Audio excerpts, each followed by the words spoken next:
check, hopefully. Okay. Says we got 2 people waiting now.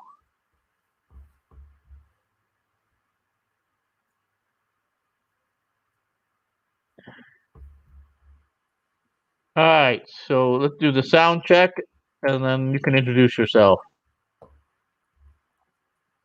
How is the audio?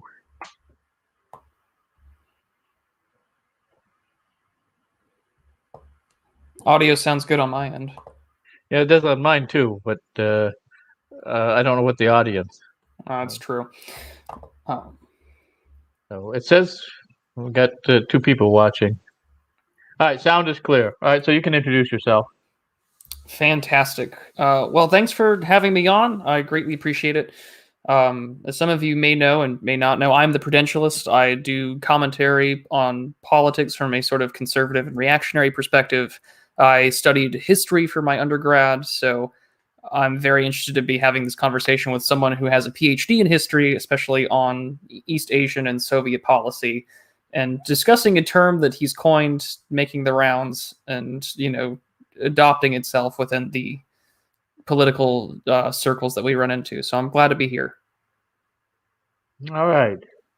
So I guess I've gone over this before, but the main thing when I talk about BIoStalinism is the change from the earlier Soviet period of almost ethnophilia during the height of Koronization, or taking root indigenization, from 1923 to 1936 or so, to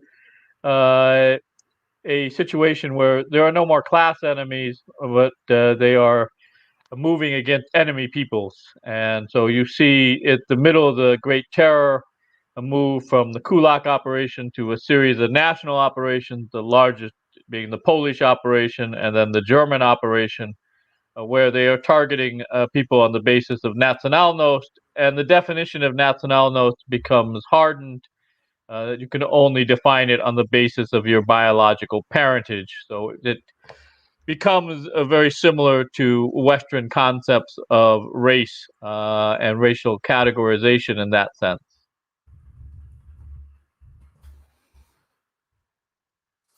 I noticed in the notes and some of the papers that you had shared with me that it had started off with an affirmative action policy before it started targeting these groups that are eventually, either turned into administrative exiles or are taken out.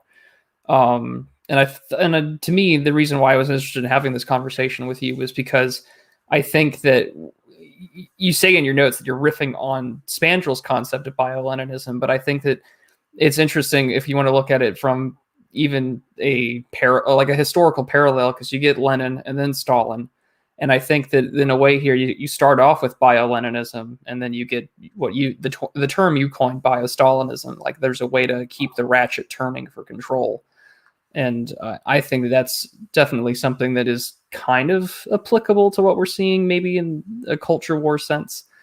Yeah, I mean, the term affirmative action empire comes from Terry Martin. It was his PhD thesis at Chicago, then became a rather famous book because it's very, very dense in use of a variety of Soviet archives, particularly from Moscow, on this policy of Koronization. So this is officially announced the 12th Party Congress in 1923.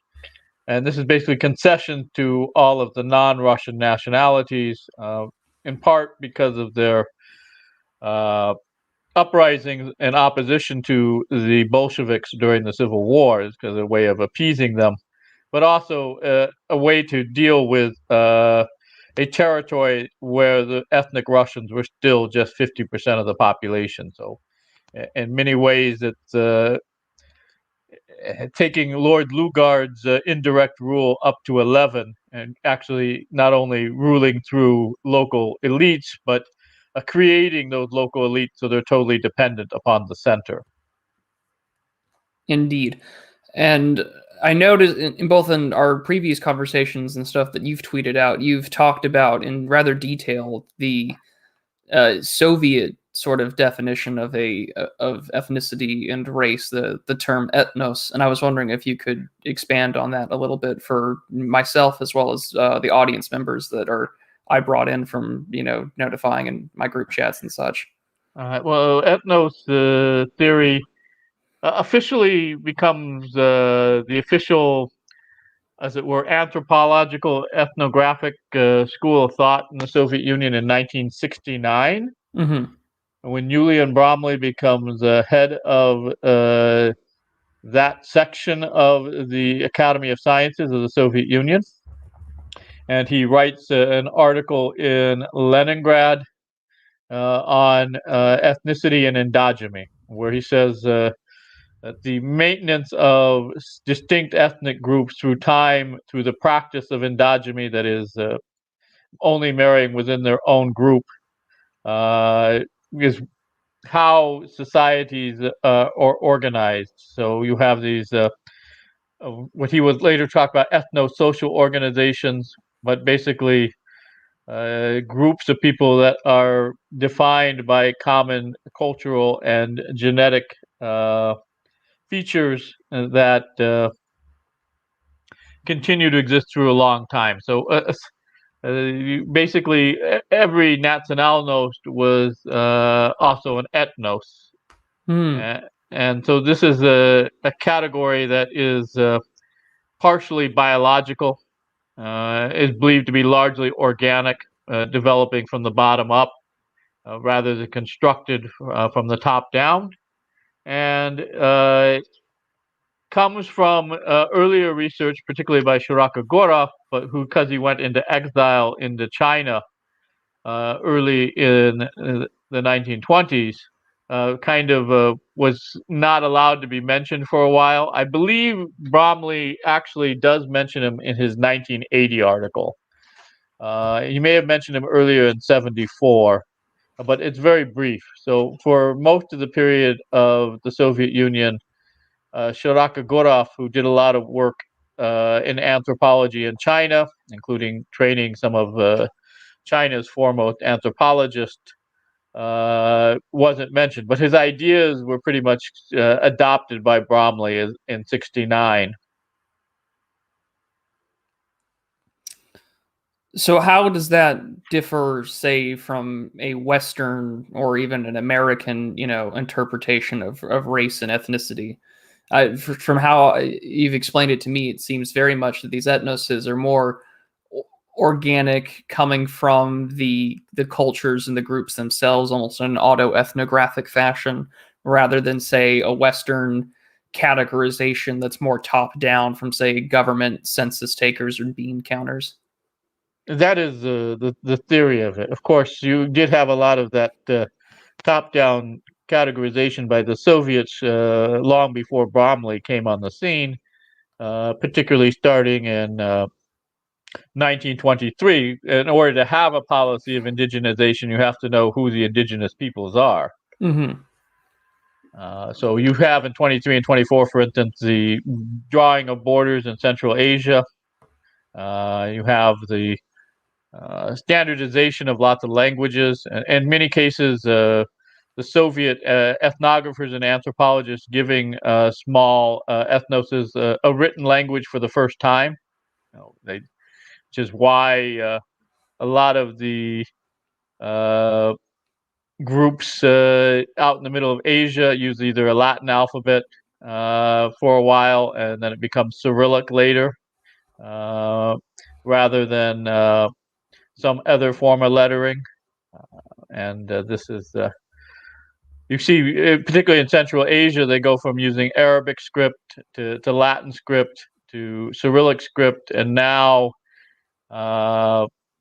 Uzbekistan and Turkmenistan have moved back to Latin script, and Kazakhstan is talking about it, and Tajikistan has moved back to the Arabo-Persian script.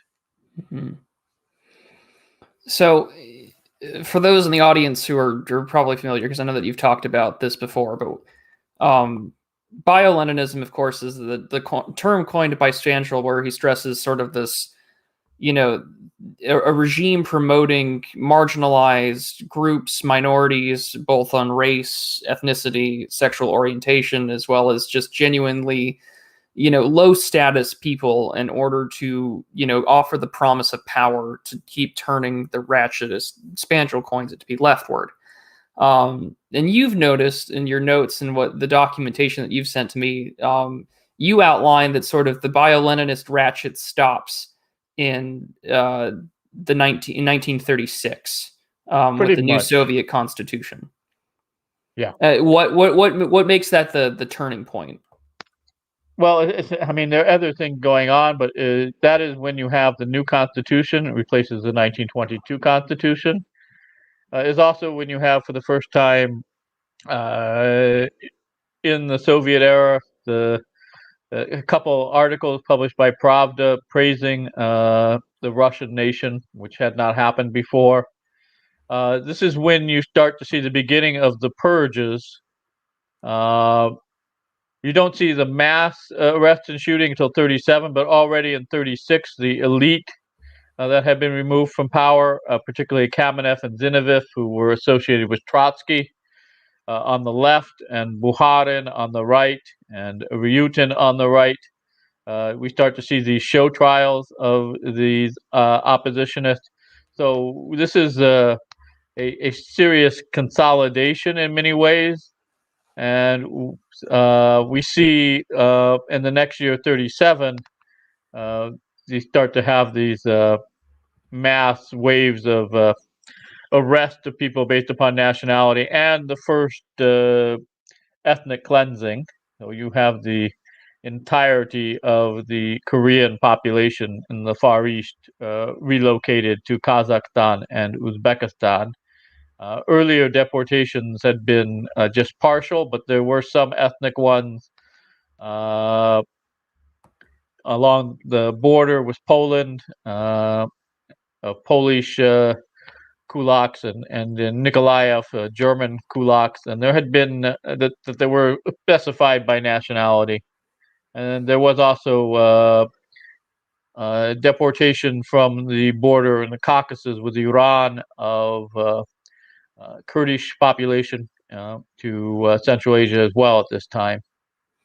So at that point in time, the sort of enemy of the state, so to speak, transitions from more of a class issue to more of a nationality, ethnicity one? Yeah, but certainly we see this in 1937, 1938. So the first, you have a series of decrees, but the largest one, and which accounts for most of the early arrest, is the so-called kulak operation. So it's mostly people who had escaped from the being sent as special settlers as kulaks during dekulakization for collectivization, and fled into the cities, as well as various categories of what they called former peoples. So people associated with the czarist government still. But after that, they pretty much run out of class enemies. And so we now have the idea of a certain ethno-racial groups or nationalnosti being enemies. And the biggest one, as I said, as far as number of arrests and shootings in 1937 and 1938, is the Polish population, which obviously connected to the Polish state in the Soviet mind. And then the next largest, the Germans. And then we have the Korean resettlement in 1937 as well.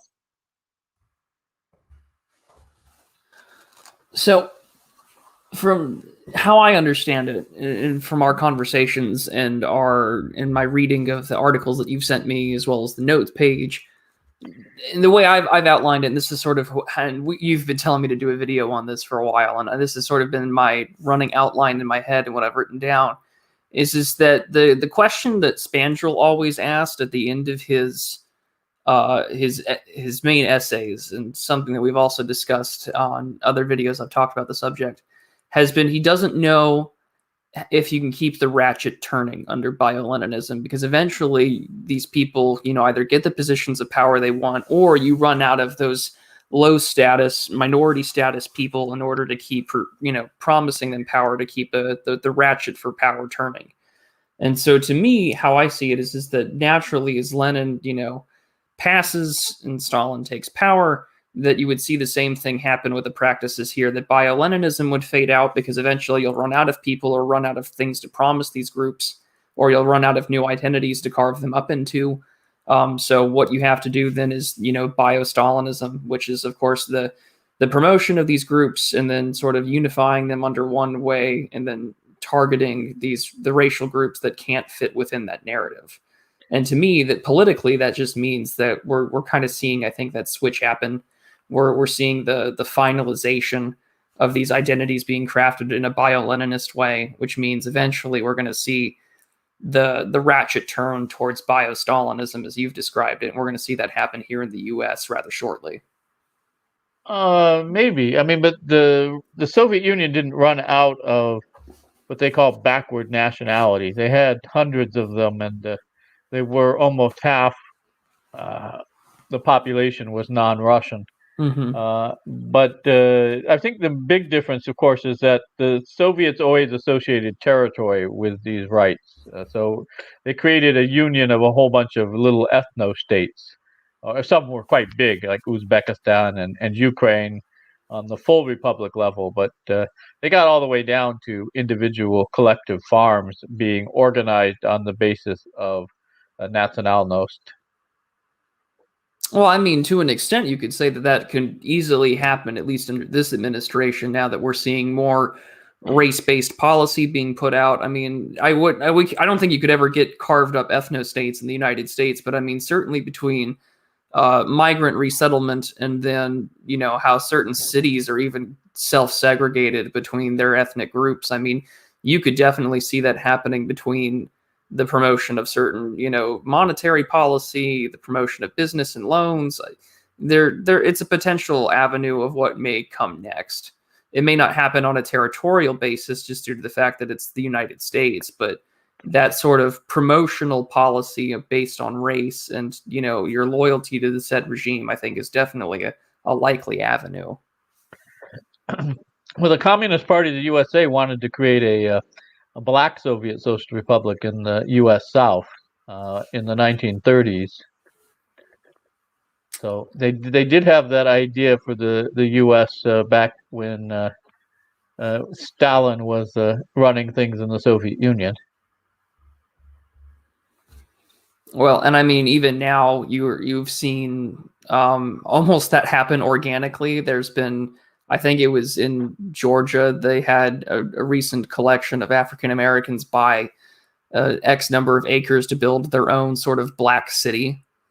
So, I mean, and it's being promoted, in various communities and groups. So it's something that is almost happening now organically without, Soviet or, Communist Party USA influence. Yeah, although it's not a formal ethno-national state territory the way they envisioned it. So, I mean, they were basically thinking that the black nation would have all the kind of trappings, right? So it'd have a flag and borders and its own government and its own university system, etc. It's very similar to say the Ukrainian Soviet Socialist Republic or the Uzbek Soviet Socialist Republic. So here's a question I have for you, because now that we're talking about sort of the ethno states and how sort of the communist interpretation of that, the big difference between, say, people like Malcolm X and Martin Luther King Jr. was that of, assimilation and integration with the white majority of the United States, whereas Malcolm X opted for separation and repatriation. I was wondering if you knew by chance if Malcolm X had any Soviet, reading or influence that may have led to that conclusion that he had drawn. I don't think so. I mean, there are more than one line of black separatism. Mm-hmm. So, I mean, he's probably much more influenced by Marcus Garvey, who was very popular before the 30s, so back in the earlier period, and come from Jamaica. Or his big thing was to back to Africa and move everybody to Liberia. Right, but you see these various intellectual strains of black separatism that are not even necessarily left wing, but certainly not connected with international communist movement per se. Mm-hmm. So at what point in time, so it starts off with a heavy sort of promotion to integrate these various non-Russian identities into the Soviet state. And then, of course, we start identifying those who can't, work within that system. And we started talking about the Polish people, Polish that were affected the most. But I know that the Chechens and various other groups, including Russian Germans, were also affected, which I know is a lot of your work. Yeah, I mean, there's a German operation in 37 and 38. It's the second largest after the Polish operation. So there's about 46,000 Germans shot in 37 and 38. This is kind of the capstone of the leading up of repression before the final forced removal from European areas of the USSR to Siberia and Kazakhstan in 1941. And there are other diaspora groups, Latvians, Greeks, Finns, Estonians, that are also heavily affected in 37, 38.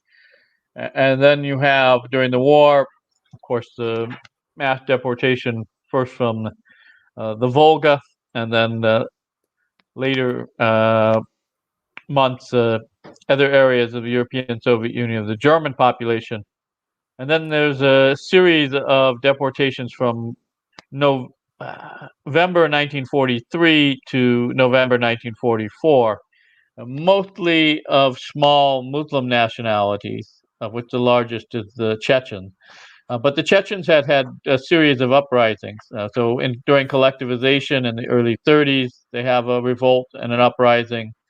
And there's one that starts in 1940 under Hassan Israelov, and that is still going at the time of the February 23rd to 29th, 1944 deportation to Kazakhstan and Kyrgyzstan.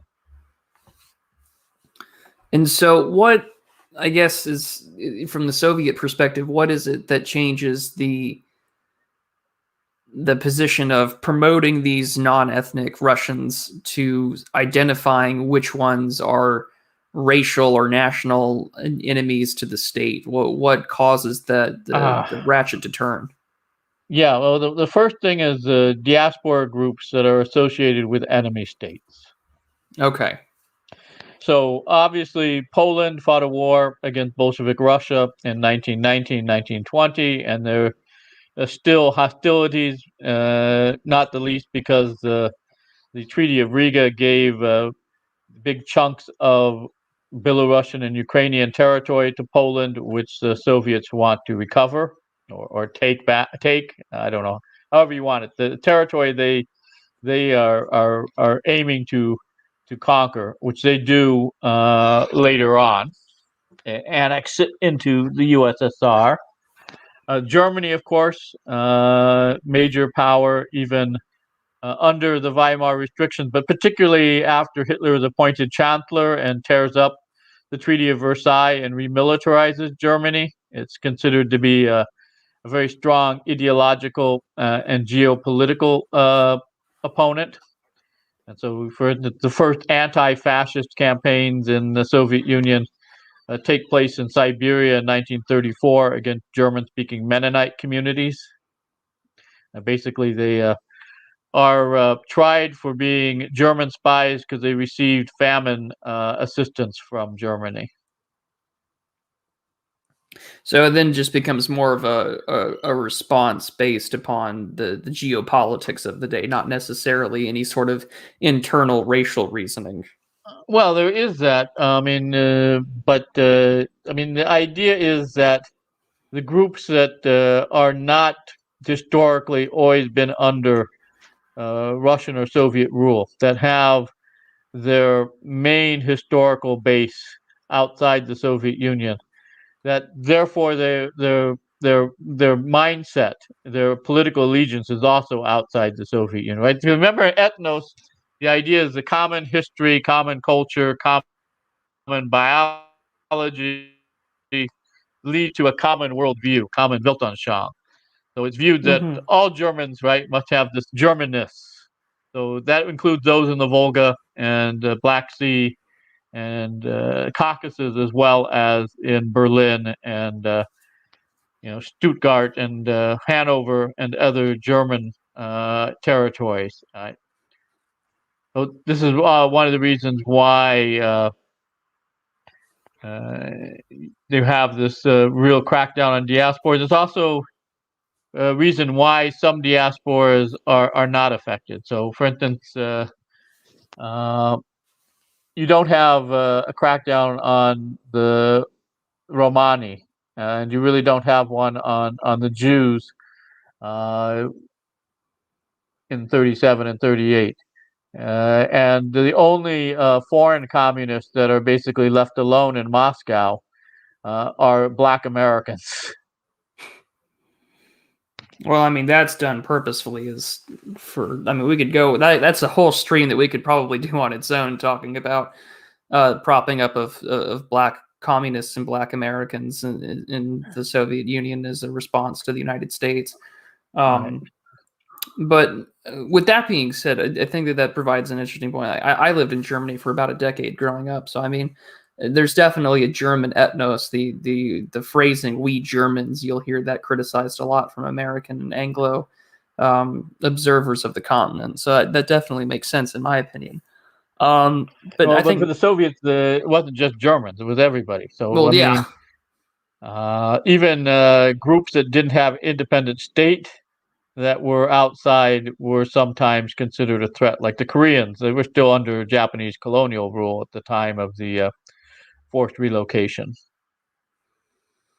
well, I mean, from how I understood it, it was pretty much virtually any national group that wasn't a part of sort of Russia's iridescent territorial claims. Like I would Mostly, imagine, but there were yeah. some, as I said, the Gypsies Mm-hmm. and the Jews and the Assyrians. That was another group.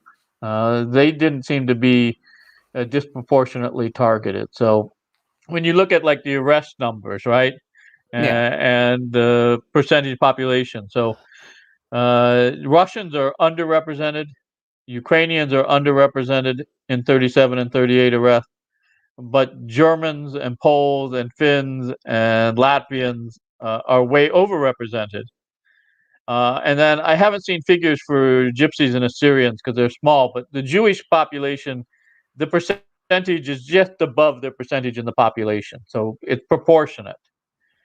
So they weren't targeted like Germans 6.68%.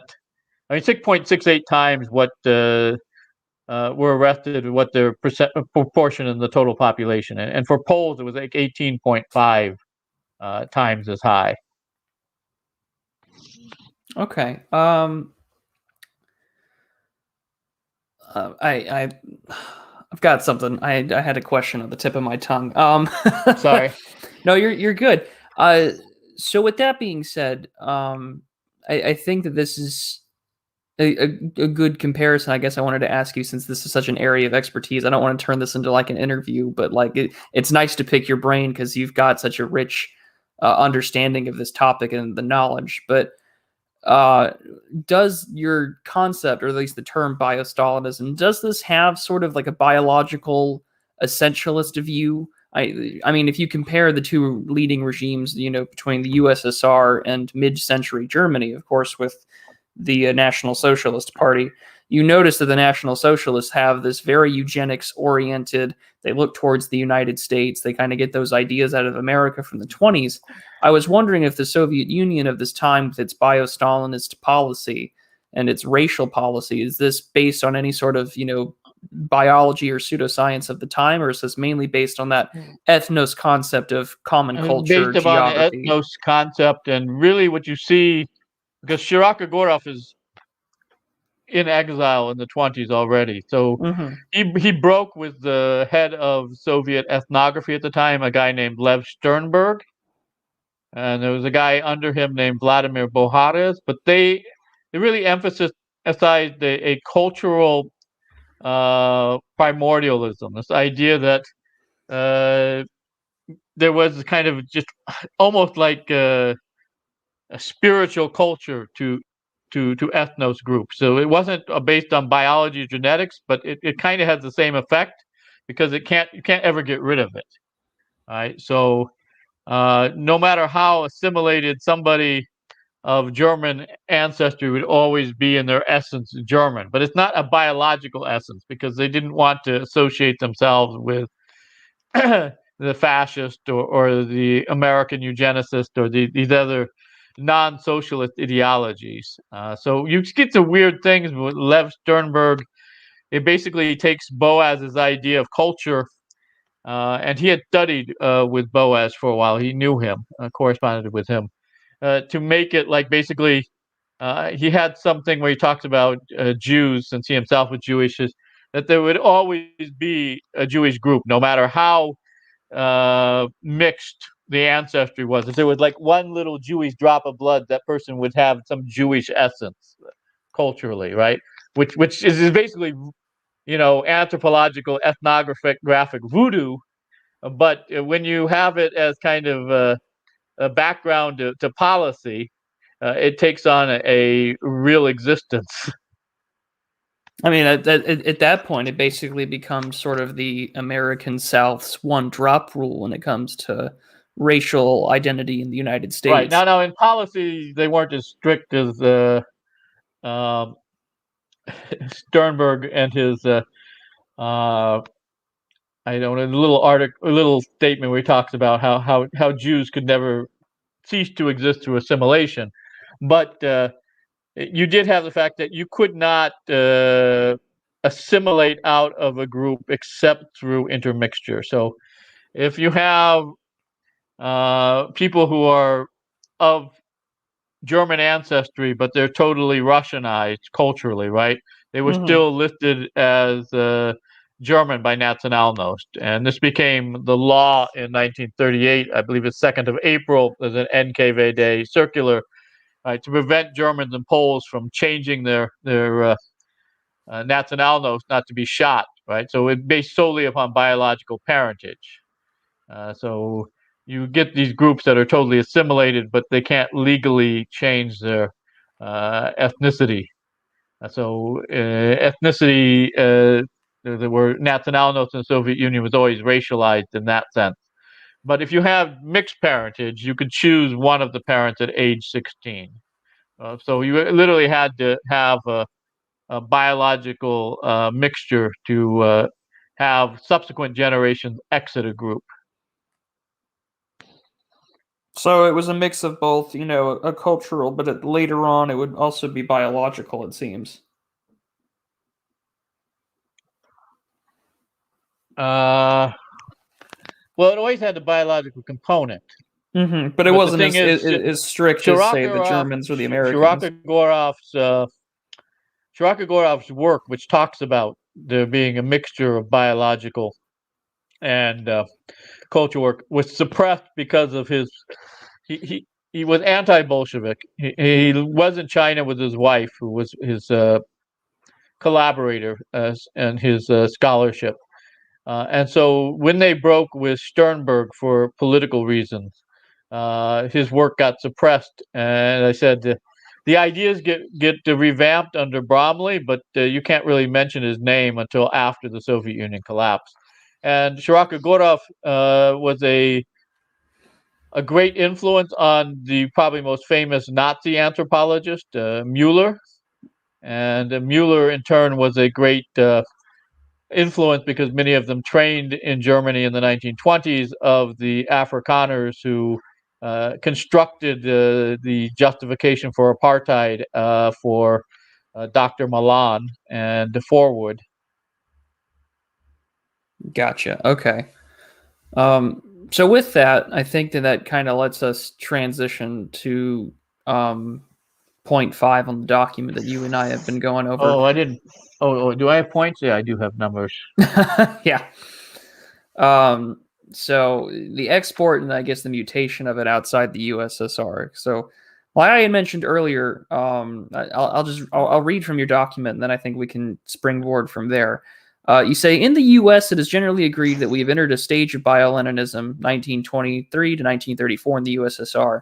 That there is a strong state of which you include universities, labor unions, private corporations in the United States.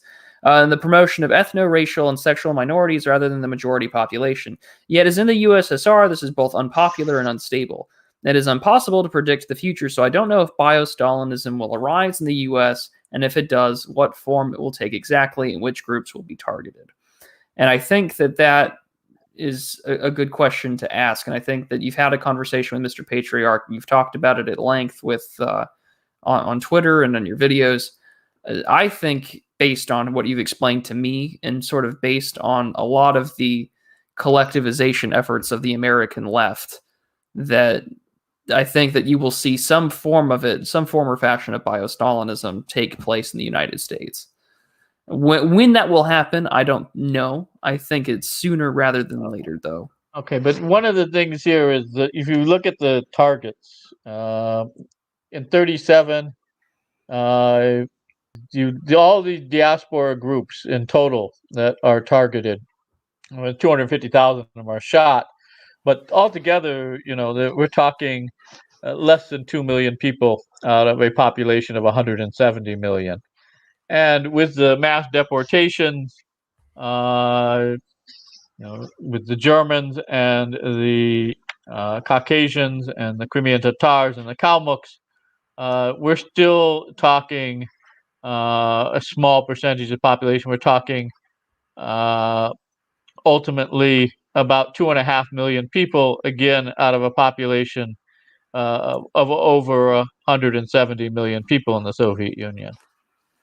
Well, I mean, I don't expect that there would be either. Hopefully, I'm hoping that there won't be mass, I'm hoping that there wouldn't be execution or sort of these deportations. So I do think that there will be sort of a summary prejudicial, policy on the books against certain groups. And I think that after the 2020 election, when we saw the trends come out, you had certain working class Hispanics and Asians vote for Trump rather than Biden. You had that article from the Washington Post that come out is sort of explaining what is multiracial whiteness, sort of establishing that racial friend-enemy distinction between the regime and who isn't. So when you talk about in BIoStalinism, this concept of racial kulaks, I think you're starting to see that form and foment here in the United States, where you're seeing Cubans, especially, of course, working class whites, working class Asians, and business owners who voted, GOP in 2020. I think you're beginning to see sort of the fomenting of that BIoStalinist friend-enemy distinction of racial kulaks in the U.S. Yeah, but if we look at the original kulaks, maybe 5 million of them out of a population, of close to 150 million people in the Soviet Union. So again, while a large number of people, it's a minority. But if we start talking about white people in the U.S., we're talking a huge population. We're talking still a majority of the population of the U.S. Well, I mean, keep in mind that you have an in-group issue there too, because I mean, white progressives don't like themselves. They have There were a no self-loathing. exemptions for the deported nationalities on the basis of Communist Party membership. Well, then the members of the might Communist Party and Komsomol were deported. The only exemptions were on the basis if it was a woman of the targeted nationality married to a non-member of the nationality, usually a Russian or Ukrainian, but there's some other cases. They were exempt. But if it's the other way around, it wasn't. So you had, for instance, in the Volga, there were about 1,000 German women that had Russian husbands, usually, that were not deported. but that's out of a population of 450,000 people, so it's a small number.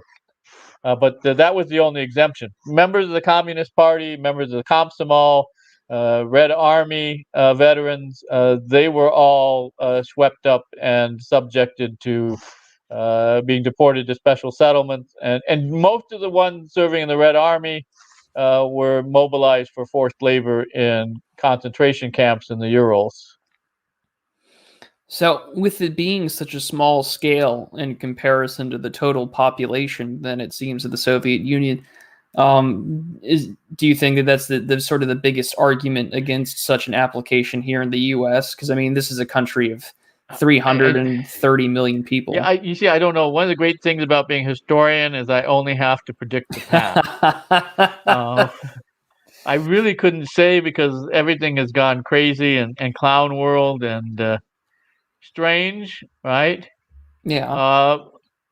But maybe it won't be. Maybe it'll be more ambivalent because while there are groups like the Germans that are and the Chechens are just stomped on during the 40s, there are also some groups that they're more ambivalent. So, for instance, both the case of the Kurds and the Greeks, there's large-scale partial deportations, but most of the population, a majority, is not deported. So you kind of have that in on the scale that depending on where they are in the country, they might not be deported. So I'll think about a third of the Greeks are deported. So 2/3 are allowed to remain. And in the Kurdish population, it's about a quarter are deported and 3/4 allowed to remain. So it's not total like the Germans or the Chechens or the Kalmucks.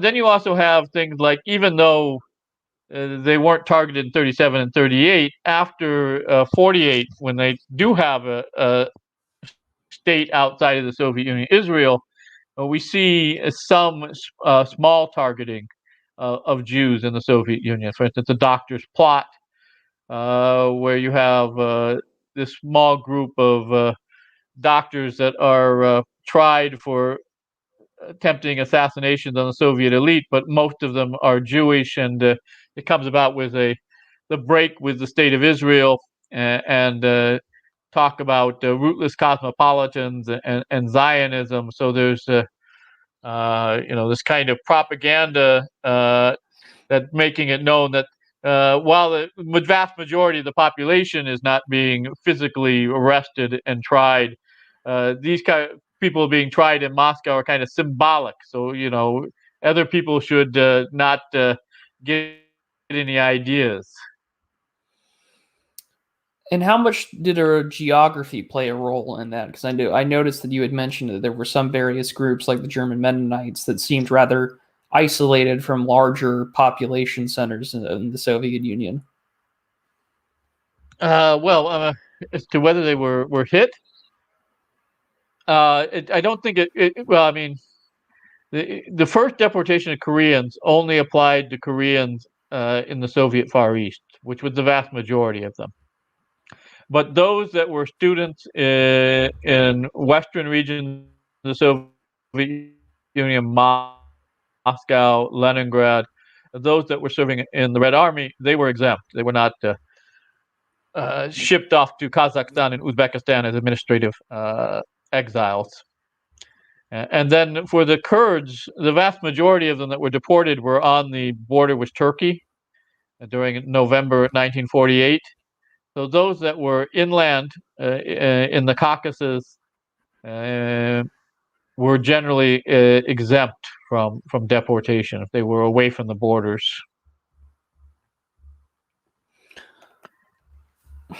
So I guess that I know that you say that you only have to predict the past, but for those of us who try and look at current events and try to make sense of it, that does play an interesting role as to how, if things like that were to take place here, how that would affect people who live in, what is typically known as flyover country.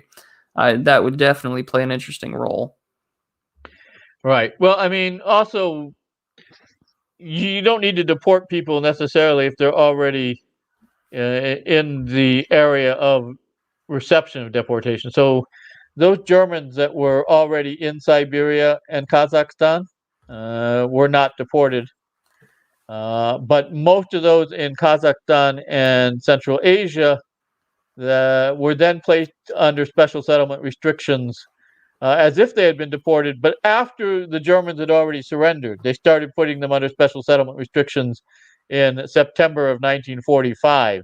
And Germany had already surrendered in May of 1945. Well, I mean, it's hard to make that sort of comparison considering that the Soviet Union, of course, was fighting a war with Germany. We're currently not fighting a war with anybody that we're targeting for ethnic basis. I mean, it's not 2001 anymore where there's that post 9/11 gut reaction to certain groups. But I mean, it will be interesting to see if we evolve to such a more formalized state infrastructure of racial policy like we saw with like how you've described with the Soviets here in the US. Although, as you've made the comparison, that year that changes the 1922 Constitution is sort of what we're seeing with the Civil Rights Act, and people like Christopher Caldwell have definitely made that argument. He's got a great book talking about how essentially the American culture and American law and our definition of rights changes irreparably due to the civil rights movement. That's our new constitution. Right. So, yeah, in 1923, the 12th Party Congress, it takes place in April. I'm not sure the exact date. That is when you have the policy of Korenizatsiya, which it literally means to take root. So, it kind of root all of these non-Russian nationalities into their own ethno-territorial states in a union under socialist and communist party of the Soviet Union rule in Moscow, and then promote socialist versions of their culture and history. But certainly there's an aggressive promotion of non-Russian languages, even the Volga German Autonomous Socialist Soviet Socialist Republic is formed in 1924. It's an upgrade from the Volga German Workers' Commune, right? But they had all official business, and the courts and schools for the German population, which was about 65% done in the German language. So, and you see this with the other republics as well, Ukraine, Belarus, Uzbekistan, right? And Belarus, it's odd because lots of the Belarusians speak Russian rather than Belarus, and they don't want to be educated or have their children educated in Belarusian. And it's even odder. They have 4 official languages in Belarus: Polish, Belarusian, Russian, and Yiddish. And a very large number of the Jews do not want their children to go to Yiddish language schools. They want them to go to Russian language schools for reasons of economic opportunity. Mm-hmm. So to me, I guess, and this is where I'm postulating on in the future for politics, is that while a geographic sense may not necessarily work in the U.S. just due to how spread out we are, the landmass, the cities, all of it, and look, they're going to make where I live into the Aztlan Soviet Socialist Republic. The official language will be Spanish. The official food will be tacos. Well, I mean, I think the way that's potentially going to happen. That's what the Southwest is going to become. But I mean, what I was thinking is that the way you get around that is that you just do it by legal categorization. The American notion of a protected class due to the language of civil rights gives you the perfect platform to start doing these sort of, categorizations, promotions, these sort of legal etnosis, if you will, for nationalno, Steve. The legal term is the singular is nationalnost in the Soviet Union. So yeah, it usually translates to nationality, but I mean basically it's racialized ethnicity. So it's generally defined by ancestral language. But if you lose your ancestral language, you don't lose your categorization, because the categorization is gone from one generation to another through biological reproduction.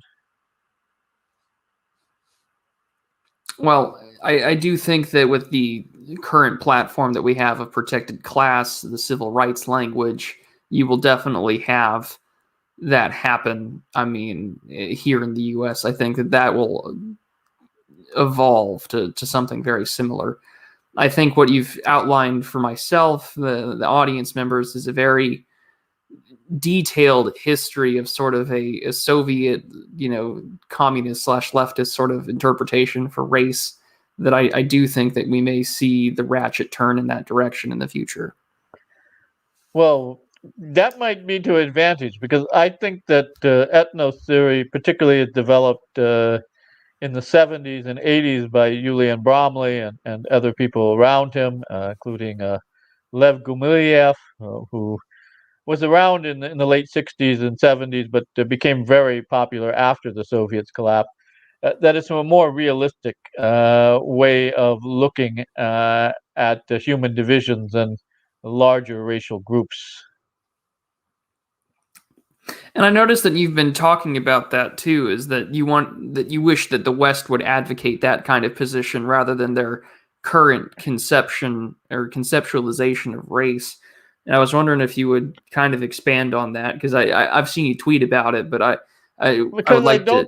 I don't think in the case of the U.S., if you saw the thing I did, the stream I did on American ethnogenesis, I don't think American of European ancestry have formed into a single ethnos, as it were. It's we didn't have an ethnogenesis. So to speak of us as a coherent and unified racial group the way African Americans are is not historically correct. We for because of the different development, they became literally an ethnos, defined primarily by racial biological features, and whereas we did not.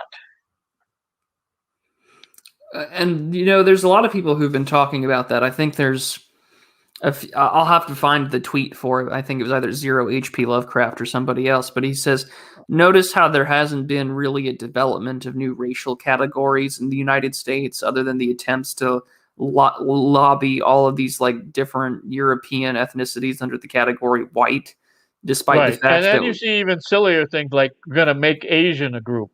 yeah. And I Right mean, there, they're still speaking different languages.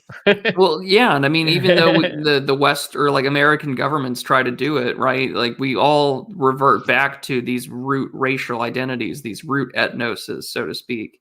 You have that Republican running in Texas who's Korean, who doesn't like the Chinese due to Chinese Korean issues historically, and no one, and even white people will tell you that they're not white, that they're Italian or they're Polish or they're Anglo. We all Well, the revert back to these Italians original. were Oh, I know. one of And the the last groups Italians are. That's a to be whole other question. culturally assimilated into the Anglo-American, I guess, general culture, as it were. So even into the 1950s, right, they were still maintaining a much larger part of the European culture from the old world than the Germans and the Dutch and the French and these other more assimilated European groups. Yeah, and so I do think that I think it may be actually harder for something like this to be put out in the United States because the U.S. government has these categories that Well, aren't I'm not sure I reflective. want to government categories, but as a way of looking at things scholarly, right? Sure. You can look at Black Americans as an ethnos, right? Hmm.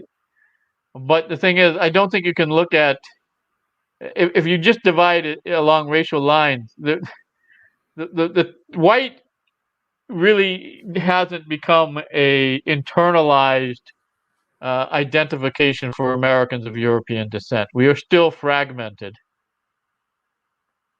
Yeah, I wholeheartedly agree. There hasn't been a So in creation. Yeah. analyzing it, it is a mistake to view the two groups as being kind of the same, right? They're apples and oranges. Because the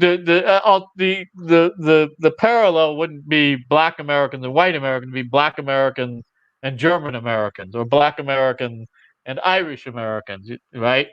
The unlike what happened with the various peoples taken from Africa as slaves in the United States, there was not a complete merger creating a new ethno-racial identity anywhere to the same extent among European Americans. Yeah, and I do agree with you on that, and I think that that may actually be an inhibiting factor for a sort of BIoStalinism to happen in the U.S. because we have these categories that are not truly reflective of the fact that they don't say German American, they don't say Irish American or Italian American. They just is white, and you can even say the same thing with Hispanic American. There's Hispanics, but I mean there's Venezuelans, there's Hondurans, there's Mexicans. It may actually be a barrier to that kind of BIoStalinism taking place here in the U.S. because these categories are so broad and broad strokes. Yeah, I mean, imagine if the Soviets, instead of going after Germans or Poles and Latvians, right? Maybe what if they had just had one category said Western Europeans, Yeah, it would be an entirely different story. Or instead of Koreans and Chinese, there was a very small Japanese population, but there was a fairly large Chinese one that was mostly expelled into Xinjiang in '38, and of course the Korean population was quite substantial. But these groups obviously, just as they are everywhere else, including in their homelands, right? There's a Korean minority in China that has not assimilated in Yanbian. I wonder if they'll be targeted And there's a next by the Korean Chinese. minority in Japan that has not assimilated. Yeah, I wonder if they'll be targeted next by the Chinese. Probably not, because historically they've been a bridge for trade with Korea. For a long time, obviously North Korea, but after 1980, also South Korea. Interesting. Well, that's good to know. That's something I didn't know, and I'm glad that we're having this conversation because I get to learn things and I get to put this into a more contemporary political perspective. So I'm very thankful that you brought me on to have this talk and to learn more about your area of expertise. Yeah. So what was I didn't get a chance to watch your stream last night, but to sort of deviate from the topic, but your book proposal got accepted? Yes. Well, the book proposal has been accepted, but the book is written, so I just need to send it to them. So it's a academic publisher in Europe, and I don't think I'll make a lot of money off of it, but they do have a university press that just in the U.S. that distributes their books for them, and they publish in a variety of languages: English, German, French, Russian. So the peer review came back very, very positive. So I read the peer review on the stream last night. So it will be published, and I'm not sure when it will come out. But if I can sell one copy to every person in China, I think I'll be okay. Yeah. Well, congratulations. That's well deserved. But Mr. Patriarch is in the chat, and he's got some comments where he says, I don't see how it could work in the U.S. with whites being the target. Even if they were under 50% of the population, it wouldn't happen because we're tax cattle. Also, they seem quite content to just go along with whatever. Deportations only make sense when folks cause trouble and you have a means to kick them out. I could imagine... the size makes a difference because there is a statement at the 20th Party Congress by Nikita Khrushchev. He denounced the deportation of the Chechens, the Ingush, the Karachais, the Balkars, and the Kalmucks. He did not mention Germans or Crimean Tatars or Meskhetian Turks. But he did say the only reason Ukrainians were not deported was because there were too many of them and no place to put them. Well, I guess to respond to Mr. Patriarch, what I would say is that I don't think that you'll see sort of a bio-Stalinist like a deportation. What you will see, though, is sort of, like I had mentioned earlier, the sort of the transformation of U.S. policy of, protected classes, civil rights legislation, to essentially create a new hierarchy of race in the U.S. and it be promoted through these sort of Soviet-style affirmative action policies. And we kind of already have that in place here in the U.S.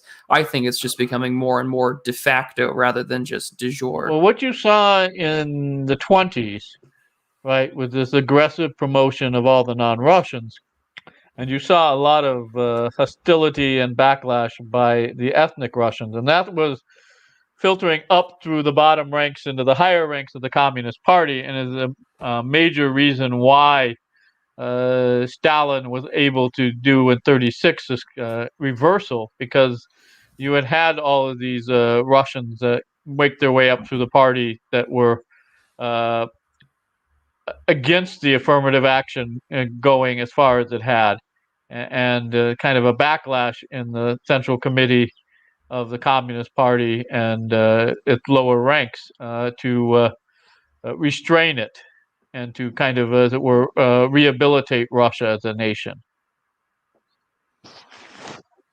And would this be rehabilitation from the revolution, or is there no rehabilitation from the affirmative action policies of 23 to 36? Check. So, there's a lot of this ideological justification during this time that because of the sins of Tsarist Russia, that the Russians have to make amends and provide special privileges and support to the non-Russians. It's kind of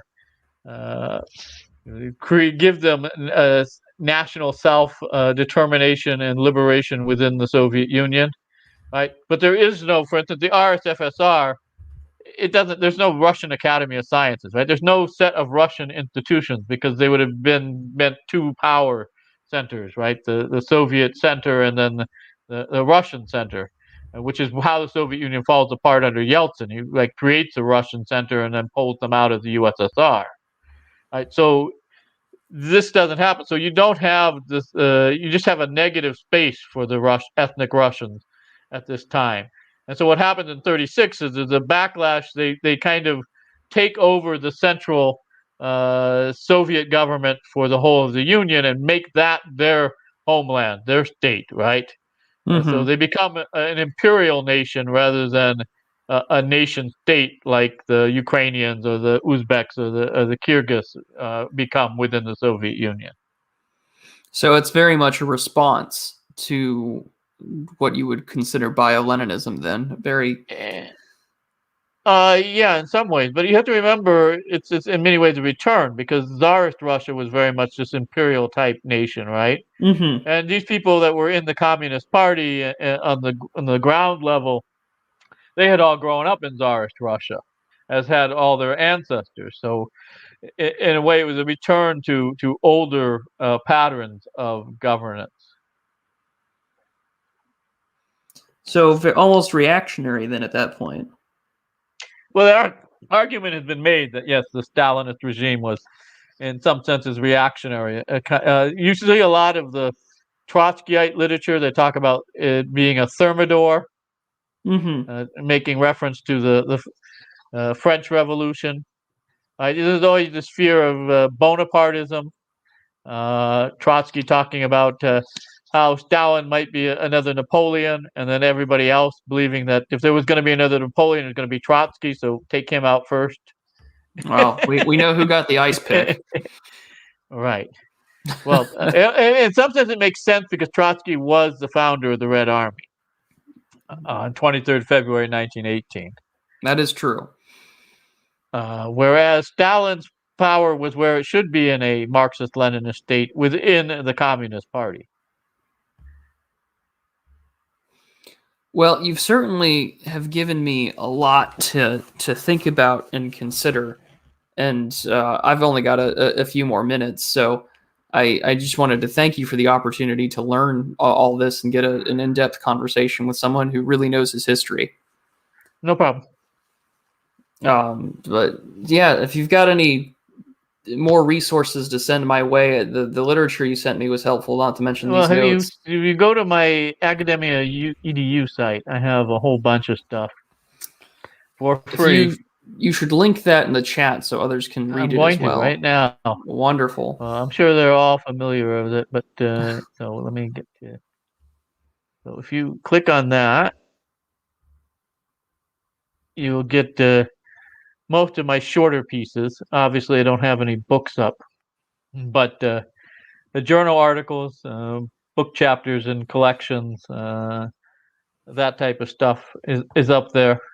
So if you click on that, I don't know how many. It's over a dozen.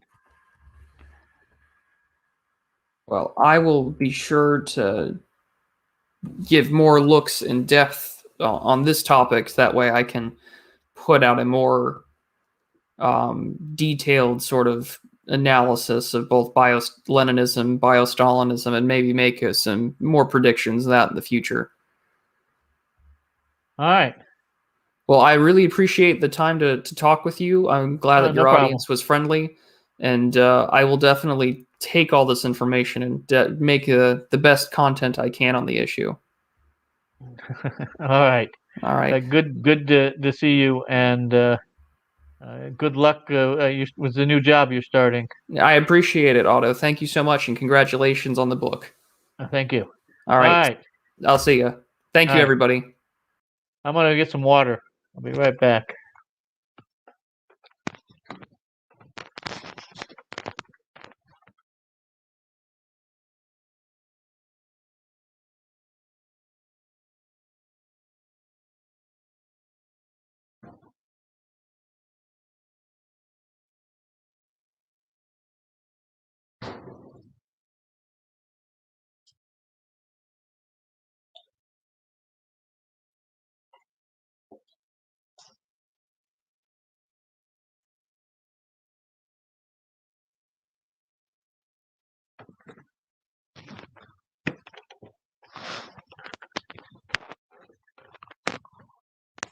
All right, I'm back.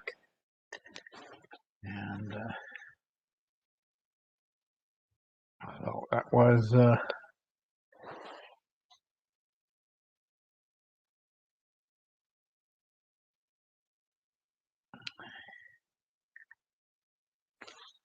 let's see. Oh, I thought that might go a little bit longer, but we did start very early.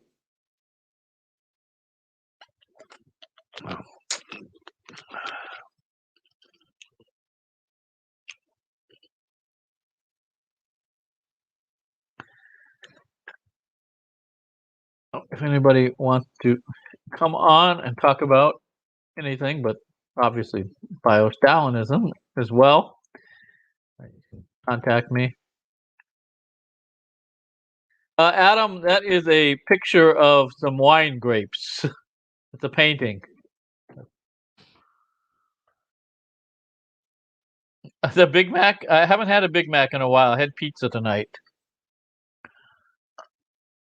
The Big Mac has become the Mini Mac.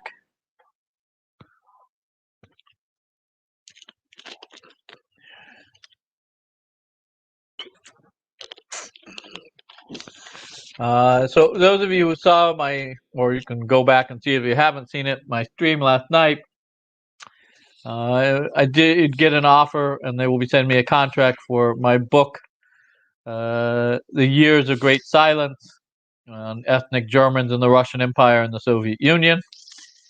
And it won't be very long. It's about 82,000 words. So the manuscript is 138 pages, single-spaced. I'm not sure how that will be in printed form, but I'm thinking certainly probably less than 250 pages, maybe only 200 or so pages. It depends on the exact ratio when they shrink these things down.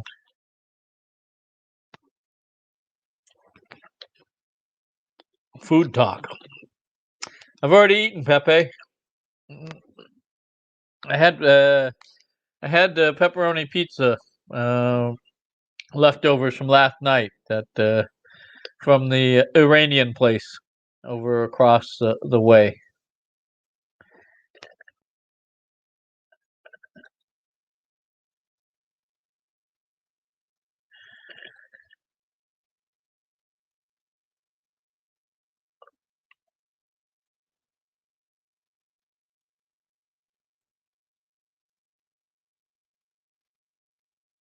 I don't know. I'm not in L.A., Pepe.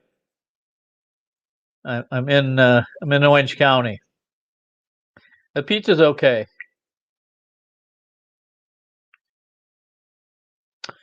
Steve, that would be great if a homeschool company would hire me to write a course on communism. I certainly could do that.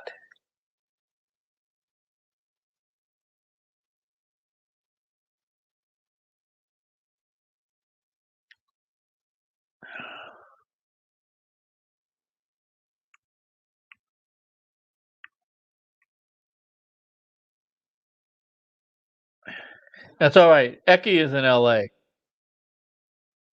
Eki is the L.A. guy. Mr. Patriarch is still up. I don't know what time it is in South Africa. Let's look.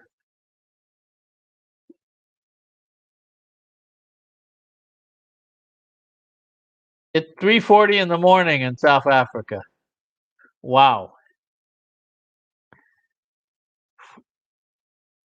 You must really love my show to stay up that late. Okay, Tom Woods has a homeschool course. I'm not sure who Tom Woods is. I'll have to go look him up.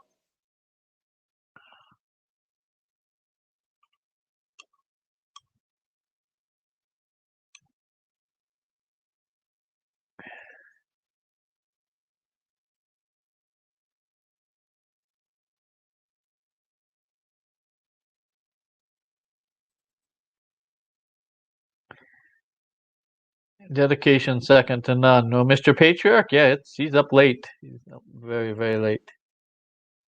All right, so next week, I think I'm gonna be on somebody else's show on Wednesday. I'll give you the details when I get them. And I will have on Saturday Lipton Matthews from Jamaica on. And Sunday afternoon, I will have a special with Don the Pleb. So, Adam Lowe, I know a little bit. Shiraka Gorov actually wrote quite a bit about the Manchus, and I believe English language translations of his work on them are available for free on the internet. He has one book I know that I've gotten. I don't know if it's still up there, but last I checked, which was not too long ago, it was still up there.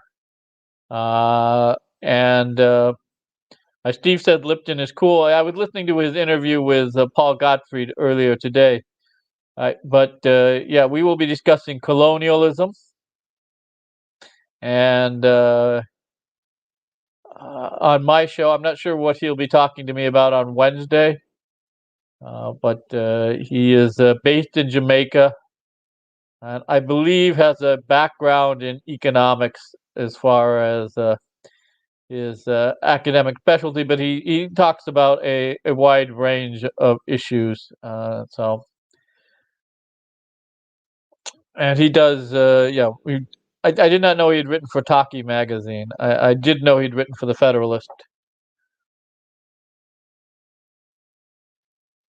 So yeah, he emailed me today. Yaman. Exodus movement of Ja people. We have a deportation song by Bob Marley himself.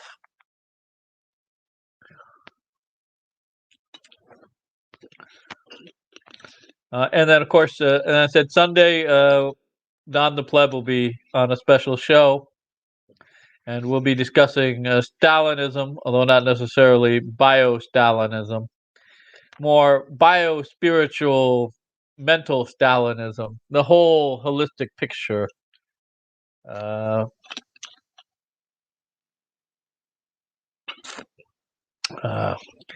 Pepe, why don't you come on? We do a duet. No frog, no cry.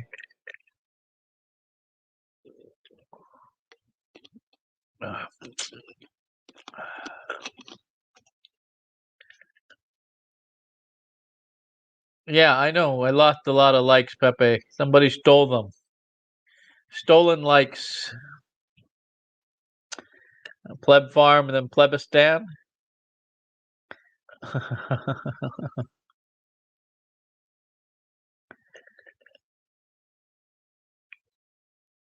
I don't know what's going on with YouTube. They act wonky.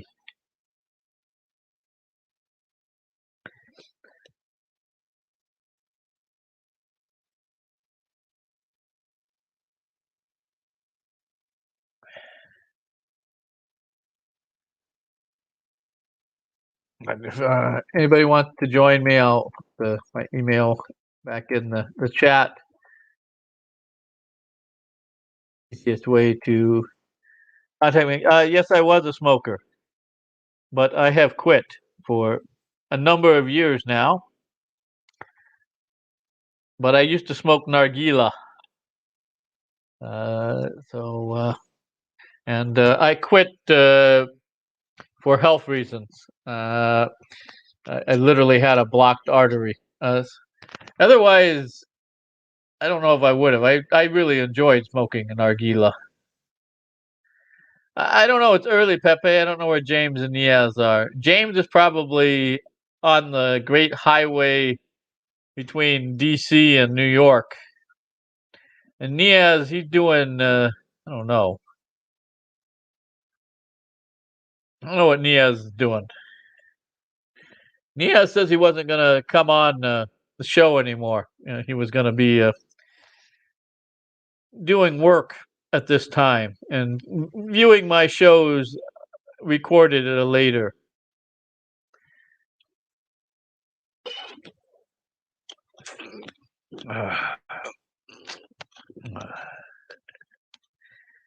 Time. So who knows? Who knows?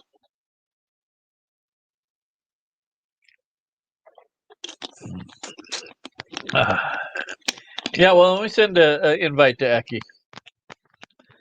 Local boy, not too far away in the north. Let me gotta find invite.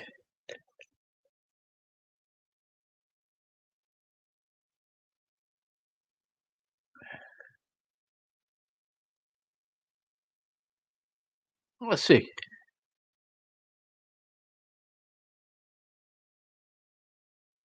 Eki.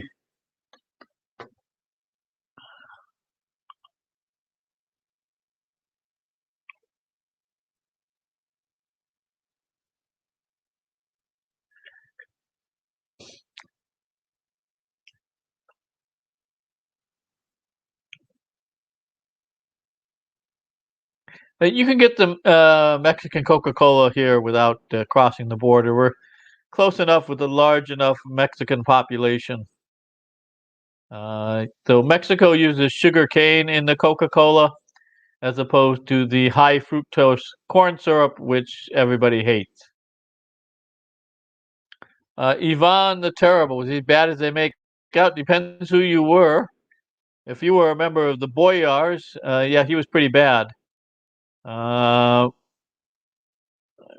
He was, they have this old kind of systematization of Russian history that I learned back in the 80s in college, that you had three service revolutions: creation of state institutions, uh, starting with Ivan IV, Ivan Grozny, and then Peter the Great, Peter the First, and finally Joseph Stalin.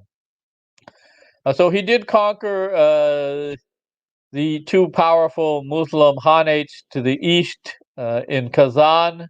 The Volga Tatars live today, and in Astrakhan. And he did destroy Novgorod, and he did destroy not only the boyar class of Novgorod, but the boyar class of Muscovy. So there was no more possible opposition to him. There was no group that could possibly oppose him from any power base. And he did create kind of the forerunner, the Cheka, the Oprocini. Oprocini? I think Oprocini. But this was the political secret police that terrorized all his potential opponents, including the boyar. So let's see. Yes, the Oprichnina was the organization. So members of it would be Oprichniki. So the Oprichnina, the bodyguard corps established in 1565.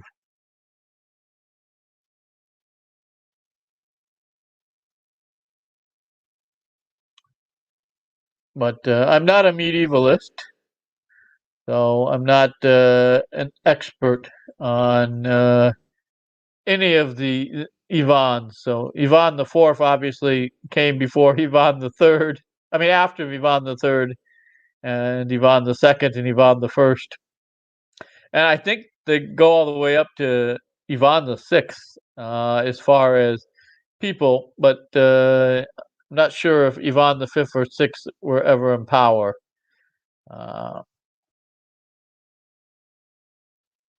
I don't think the U.S. is the only country that uses high fructose corn syrup, Adam Lowe. I'm trying. I've drunk Coke in a number of countries. A lot of them they use sugar cane, but not all of them. I I think in West Africa they use corn syrup, but in North Africa they use sugar cane because we used to. And when I was in Ghana, you would get Algerian Coke that tasted different, but I can't remember. I maybe you can look this up. What countries does Coke use HFC? All right. So which countries make Coca-Cola with real sugar instead of high fruit corn syrup? Oh,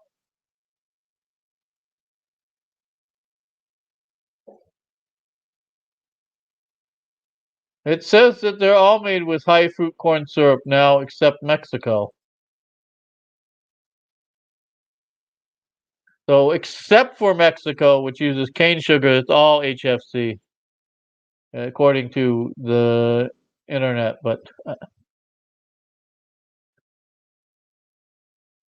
I remember when I went to Estonia in 1989, when it was still under Soviet occupation, and you got Pepsi, but they used cane sugar from Cuba, so and a lot of it. It was really, really sweet. I don't know. It says in 1984 they switched over to, except for Mexico, but let me see. Coke in the Philippines, HFC.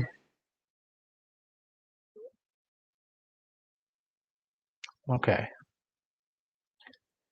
In 2019, the Philippines went back to using cane sugar from HFC.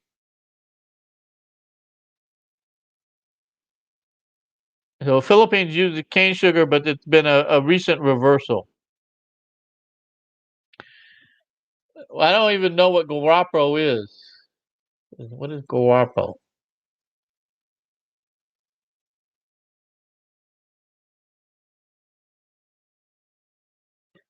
Sugarcane juice. No, I don't think I've had this. It looked like it's a Latin American drink.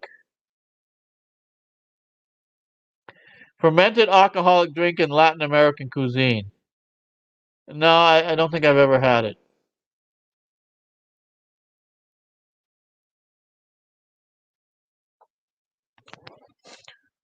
So with like brewed beer, I mean brewed sugar rum. I don't know.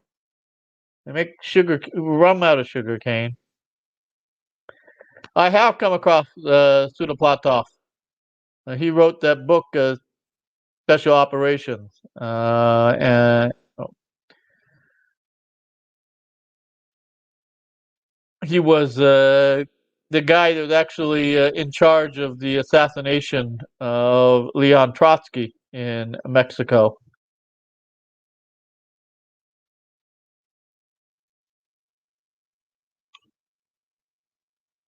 Usually not fermented. Okay. Yeah, I haven't seen it. I don't know. For weird Latin American drinks, I like Inca Cola from Peru. It's got that yellow color and it tastes like cream soda.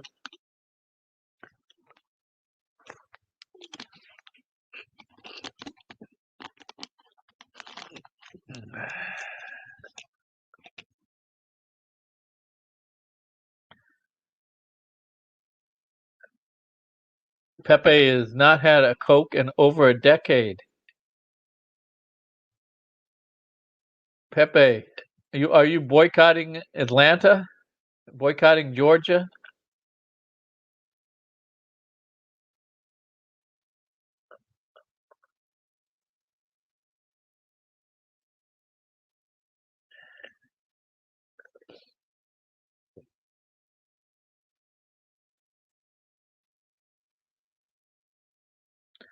Coca Frijo.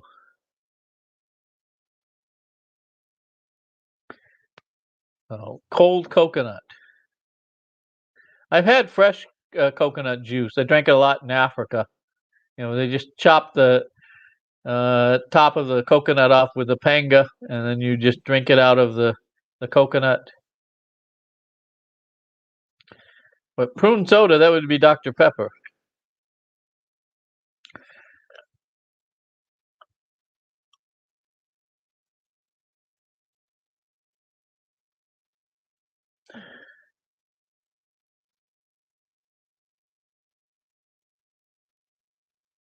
Hmm.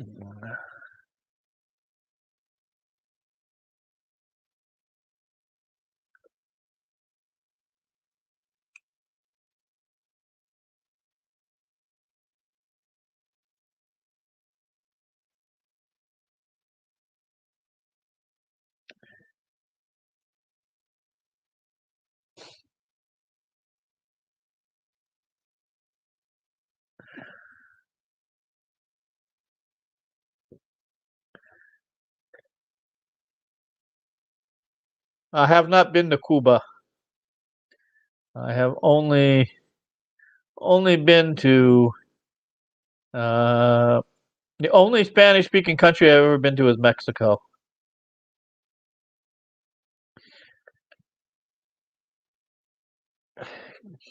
Kombucha. I have not sourced good sour cherry juice in states. There's a Persian market not too far from me that has it, but it's really expensive. It's like ungodly expensive compared to Kurdistan. Ginger beer. Yeah, ginger beer is not bad. Got much more of a bite than ginger ale. Yeah, sour cherry juice in the U.S. I don't know if there's like a special tariff on it or what, but it's not like when I was in Iraq and you just get it across. They just cross the border with it from Iran, and it'd be I don't know. It was cheap. Probably not very good for me. There's a lot of sugar in it, but it did taste good.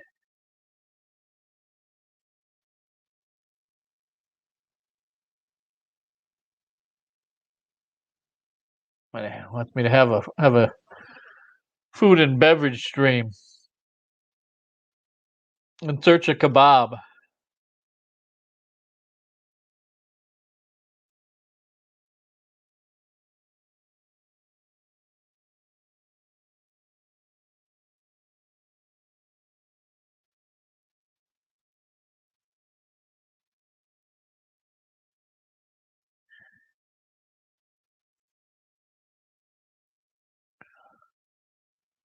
Coco Loco. What? Crazy coconut?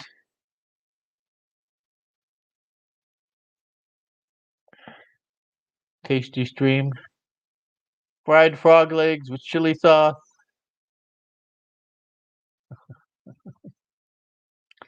No, I haven't.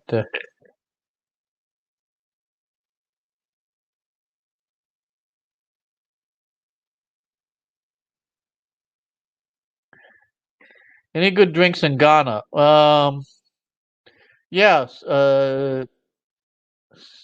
what this is. How it is.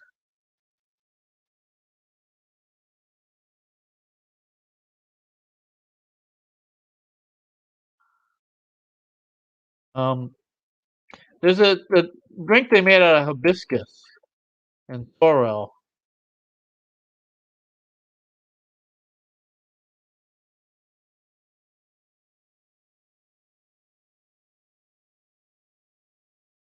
Oh. All right. So let's see. Palm wine. All right. So here we go. Let's see.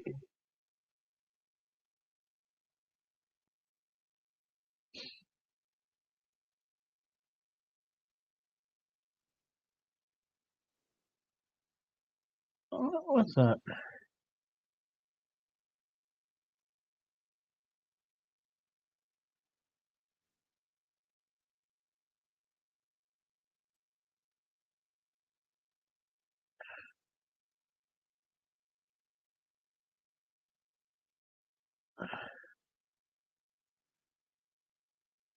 Okay. Here we go.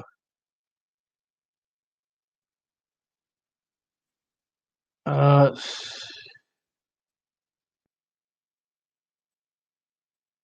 oh,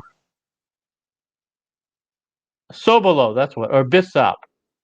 All right, so Sobolo or Bissap is a hibiscus tea with sugar that they serve cold. So Sobolo. Uh,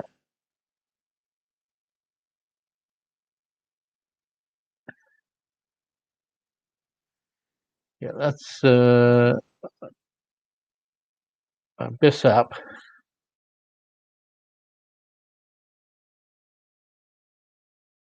That's uh, that's the soft drink of choice there for Ghana.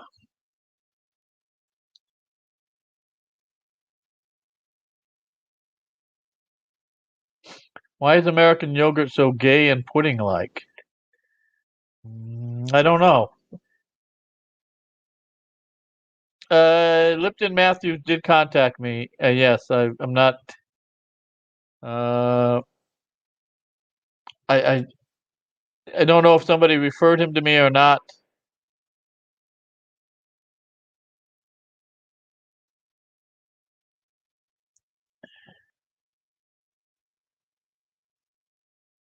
Why is everything suck now? I had the Mexican one.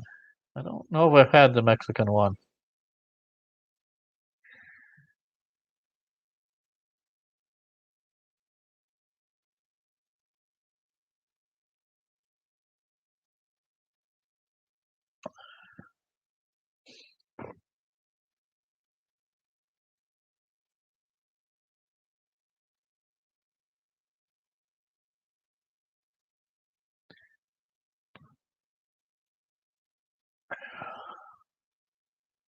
Yeah.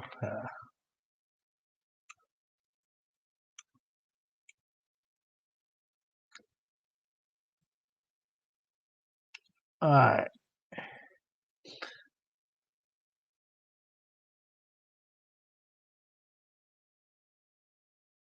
Eki, I have not gotten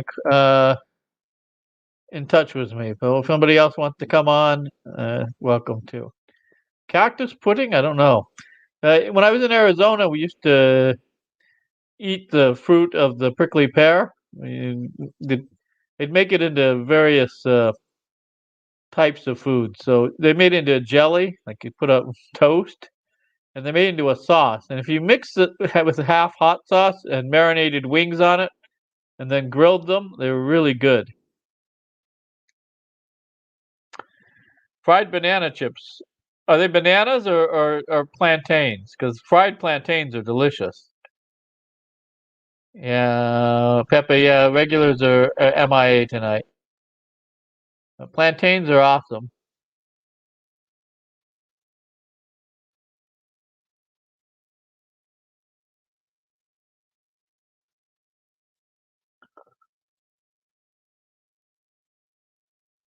All right.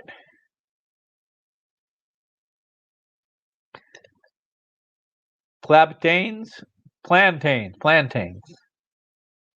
You know, they kind of look like bananas, but they're not bananas because they're taxed differently than bananas.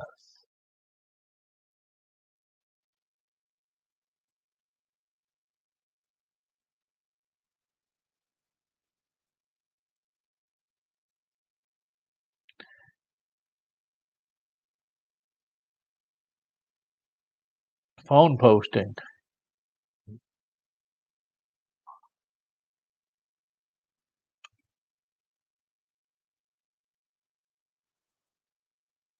All right. Well, I am probably going to wrap it up. Since I don't have anything more to say after the BIoStalinism discussion.